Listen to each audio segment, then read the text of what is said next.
Chicos, muy buenas tardes. Espero todos se encuentren muy bien. Como les dije la semana pasada, eh, tenemos un cambio en el horario, entonces esta semana empezamos con ese nuevo horario.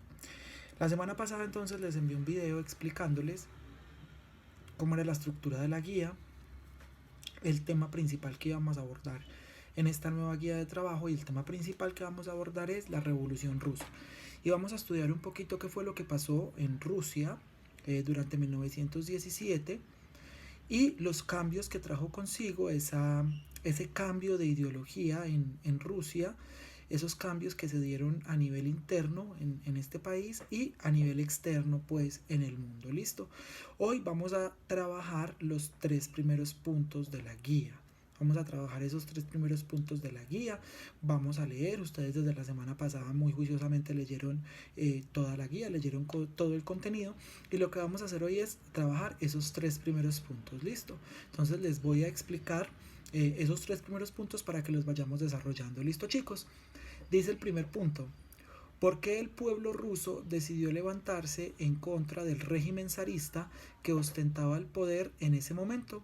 ¿Será que en Colombia es posible que pase algo similar a lo que ocurrió en la Rusia de 1917? Justifica tu respuesta. Resulta, muchachos, que Rusia, antes de que se convirtiera en una república, como la conocemos hoy, tenía un régimen absolutista que se llamaba zarismo. El zar es igual a un rey. Él era el que mandaba en Rusia. Entonces ustedes, después de leer, me van a decir qué fue lo que provocó que el pueblo se levantara en contra del zar, en contra de ese régimen, y para poderlo acabar. ¿Qué fue lo que provocó ese levantamiento del pueblo para poder acabar con el régimen zarista? Listo. Y la segunda parte, me van a contestar si ustedes creen que en Colombia puede suceder algo similar. ¿Por qué se levantó el pueblo ruso, muchachos? Porque se estaban cometiendo muchas injusticias, porque se estaban cometiendo cosas que iban en contra de los derechos del pueblo, y el pueblo estaba reclamando sus derechos y el pueblo necesitaba entonces un reconocimiento. Entonces ustedes me van a decir si ustedes piensan que en Colombia puede pasar algo similar. Nos vamos a basar, muchachos, con todo lo que ha sucedido en los últimos días en el país. Con esa realidad de la que estamos viviendo hoy en día, con los levantamientos, las protestas, las huelgas que ha habido en los últimos días, con todo lo que está pasando en medio de la pandemia. Vamos a tener en cuenta todo esto para saber si en Colombia podría suceder algo parecido a lo que pasó en Rusia y cambiar como ese régimen y cambiar como ese status quo que hasta el momento tenemos implantado en el país. ¿Listo? Dice la segunda pregunta: realiza una caricatura en donde resaltes cómo crees que vivían los campesinos rusos antes de la revolución. O vuelvo y les repito, muchachos, van a leer y ustedes se van a imaginar cómo vivían los rusos antes de que estallara la revolución. ¿Quiénes? Principalmente los campesinos.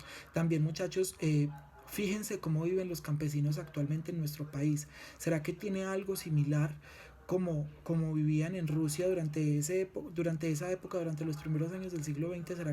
¿Será que hay similitud entre esos campesinos rusos y los campesinos colombianos actuales? Ustedes van a pensar y van a hacer esa caricatura allí. ¿Listo?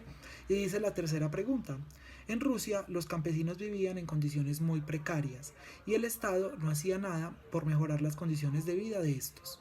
En Colombia, luego de 100 años de que los campesinos rusos exigieran y reclamaran sus derechos, en el país aún esta parte de la población sigue olvidada por el gobierno. ¿Por qué en Colombia el Estado no atiende los reclamos de los campesinos? Al gobierno no le interesa esta capa de la población. Ahí les estoy haciendo una contextualización de cómo vivían esos campesinos rusos. Ahí está entonces que vivían en condiciones muy precarias, es decir, en condiciones muy malas, y que el Estado no los atendía.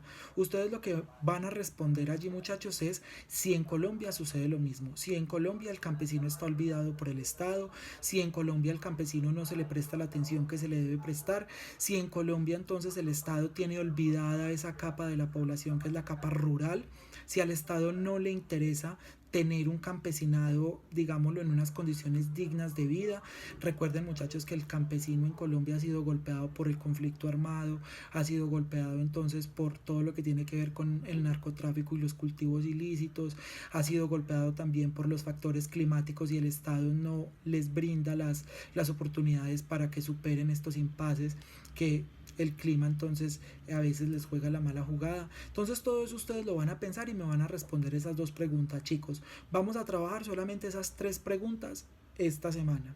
El jueves, que volvemos a tener encuentro, vamos a mirar qué respondieron ustedes, vamos a mirar cómo van con esas 3 preguntas.